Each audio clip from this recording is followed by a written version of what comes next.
1 in 30 children nationally are homeless, but 1 in 17 children in Orlando. 1 in 5 adults are living in poverty. 1 in 4 children born at Winnie Palmer Hospital or Florida Hospital are born into poverty. 1 in 3 of all of us are earning under $25,000 a year. 1 in 2 earning under $30,000 a year, and the reason that's important is that we are the only major U.S. city with that distinction. 54% of our community earns under $30,000 a year. And if that's not meaningful to you, it should be. I've been out talking to lots of people over the last year, and since I gave this talk last year, our board of directors had asked me, Eric, get out and talk to more people about this. So I have. And this week I gave my 56th talk on why Orlando being number 1 in some of these areas is not a good idea. And the more I talk about it, the more I learn about the people in this community and their response. And I get a lot of responses back. A lot of people say, well, Eric, it's a tourism community. This is just to be expected. What do you expect in a tourism environment? Or, Eric, people just need to pull themselves up by their bootstraps. They need to find a way on their own, or if they can't find it, they need to move out. I hear that a lot. Or people always seem to have an opinion on the minimum wage. Everybody's got an opinion on it. But it's so interesting because the opinions I get outside the building are in such stark contrast to what I hear inside the building. The love and support and commitment from our volunteers, from our donors, and from the clients themselves who are so supportive of one another. And it's so interesting that I get so much misunderstanding outside the walls of the campus and so much apathy. It's really been very confusing, and I've gotten frustrated over the last year because that apathy has sort of gotten to me. And it really boiled over about a month and a half ago when I was helping a young woman and her daughter load groceries in the back of her car. And it wasn't something I do all the time, but I just happened to be helping this woman out to her car because her daughter was acting up. And I have a 4-year-old, and I know how 4-year-olds can be, and sometimes you need a little bit of help. She didn't want my help. She was, in fact, kind of body blocking me from the back of her hatchback. I said, no, I don't need help. Then the little girl ran away. She ran a few feet. She grabbed her, and so I took the opportunity to start loading groceries in the back of the car. And that's when I realized it's not a car. It's her bedroom. This is where she and her daughter are living. And she was dressed like she had just come from a job at a law firm. And her daughter looked like she had just come out of daycare. And she was embarrassed. Now I'm embarrassed. And you know what I did? Nothing. I was so embarrassed, I was so dumbstruck that I stood there and did nothing. And she got off, pulled out of the parking lot, and I'm still standing there, absolutely dumbstruck that I didn't do the right thing. I'm supposed to know what the right thing to do is. But even I was thrown by this appearance issue. People don't look the part every single time. There's a lot of people in this community that are covering. There's a lot of people in this community that are hurting, and you would never know it. There are people in this room that are hurting, and you would never know it. But I wasn't just embarrassed. As I stood there in the parking lot, I got angry. And I didn't feel like it was the appropriate emotion, but I was angry nonetheless. And I was angry at myself for not doing anything, and then I'm angry at the community for not doing more. And the next day we had a board of directors meeting. And the board meeting, one of the conversations was about this event, this October 2nd event, which is a big deal for our organization. And we talked to the board of directors because they bring out a lot of the guests. A lot of you here are guests of members of our board and our volunteer leadership. And we said, can you please share with us what type of theme, what type of message do you want us to convey?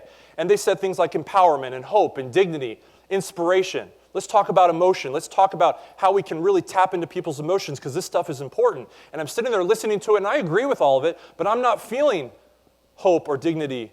I'm not feeling empowerment. I'm not even feeling sad. I'm just feeling angry. And I share this with everybody, and I got a little loud in the board meeting. It wasn't too bad, but I don't usually raise my voice in board meetings. And they were very polite. And they said, Eric, that's what you need to say. That's what you need to go and tell everybody. And not just at the October 2nd event, but as often as you can. So I've been out talking to anybody that'll listen. Rotary clubs, Kiwanis clubs, high school assemblies, hospital board meetings. And any newspaper reporter and any television reporter that'll take the time to listen, I'm out there talking to them. And we're being a little bit more aggressive and a little bit more direct in our approach. And so when people talk about tourism, I say, absolutely, you're right. This is a tourism community. But so is Atlantic City, Honolulu, and Las Vegas, and New Orleans, and they don't have the low wages that we do, and they certainly don't have the childhood homeless population that we do. And I agree that the minimum wage is an important issue, and it should be talked about. But I don't want to talk about it anymore, because a lot of people are for it, and a lot of people are against it, and it's all we ever talk about. And it's the only solution that ever gets discussed. And it sucks out all the oxygen of any other conversation, And we need 99 other solutions to get us out of 99th place in wages in this country. That's the only way it's ever going to happen, is if we start talking. And I agree with the concept that people need to pull themselves up by their bootstraps, but it's really impossible to do that when you have no boots to begin with. And we need to find a way to come up with solutions in this community that are going to work. And the only way we do that is by talking about it and talking about it and talking about it.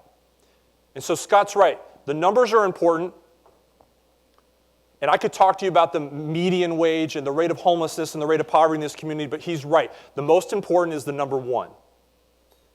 That one senior citizen who last spring, when we opened the doors 3 minutes late, started crying in the parking lot because she thought we were closing the doors forever and she had no idea on a fixed income how she was ever going to eat again.